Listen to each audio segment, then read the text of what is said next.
E aí, pessoal, tudo bom?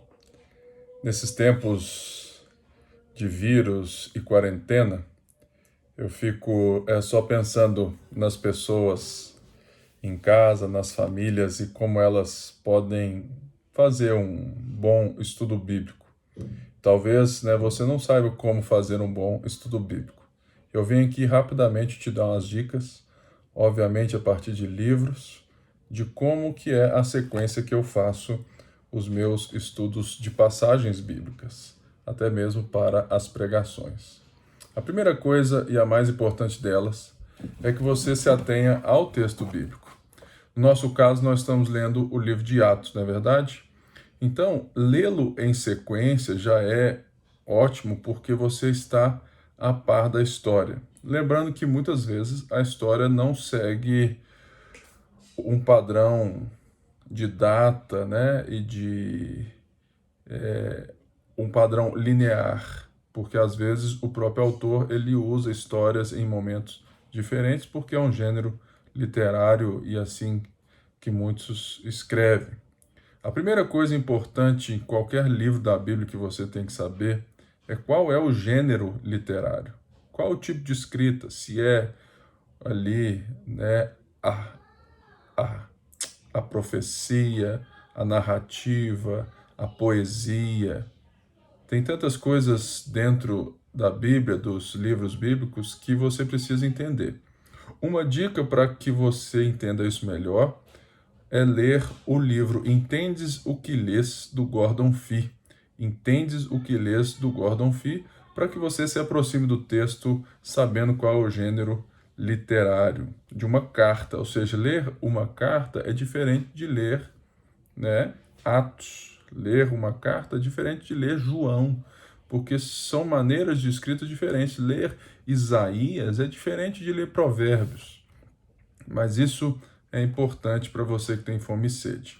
Ou seja, eu então aproximo do texto, vamos dar aqui o exemplo Atos 14, que é parte da primeira viagem missionária de Paulo.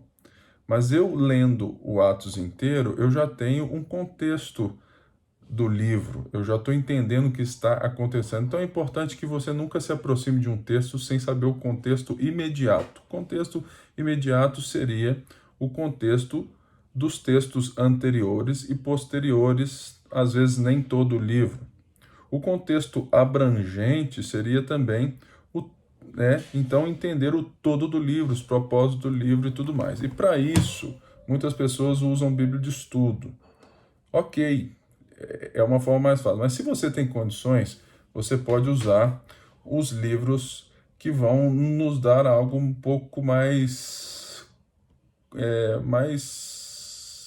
profundo, como os livros de panorama bíblico, introduções. Esse aqui é um novo que eu uso, Introdução de Atos a Apocalipse, Introdução aos Evangelhos. Tenho aqui do Antigo Testamento, Os Planos da Promessa de Deus, do Walter Kaiser. E tem vários outros que eu uso aqui em casa. Eu não uso Bíblia de estudo, porque por mais que elas sejam boas, elas não me dão a concisão, a profundidade que eu preciso. Então, eu nem tenho Bíblia de estudo aqui em casa para falar verdade. Ou seja, depois que eu então li ali nesses livros, né, o contexto histórico, a época, quem fez, quem foi o autor, o que estava acontecendo, entendendo, aí sim eu vou para o texto e uso um marcador de página, não, desculpa, uso um marcador de texto para sublinhar na própria Bíblia mesmo o que eu considero informações importantes que eu tenho que ficar atento, e expressões, superlativos, diminutivos, essas coisas que muitas vezes o autor vai deixando claro. Ou seja, eu tenho que ficar atento ao texto sobre as coisas que se repetem, para que eu possa então entender.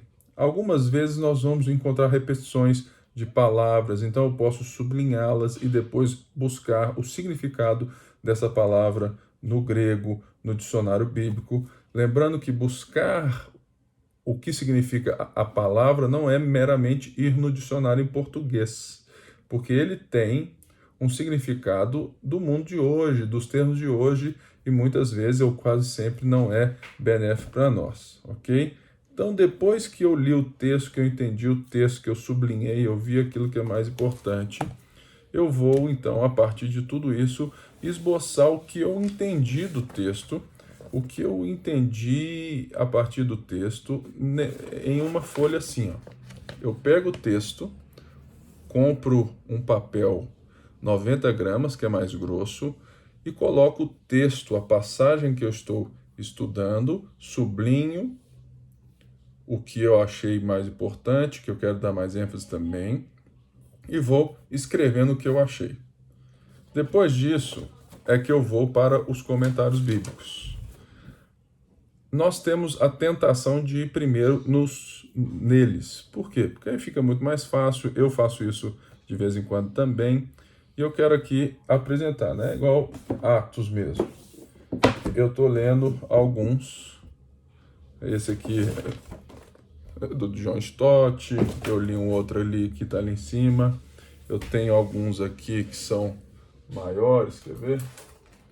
Novo Testamento, do Warren Wiersbe, ou seja, existem vários tipos de comentários, uns que são mais profundos e uns que são mais concisos, você pode comprar uns grandões da Bíblia inteira.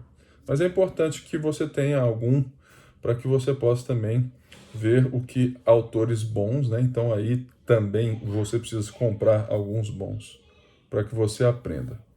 E depois disso, eu olho isso aqui, confiro, né? Ou seja, eu vou dar uma olhada se eu entendi próximo daquilo que o John Stott, que o John Piper, que o Keller entendeu, do que autores mais velhos, né?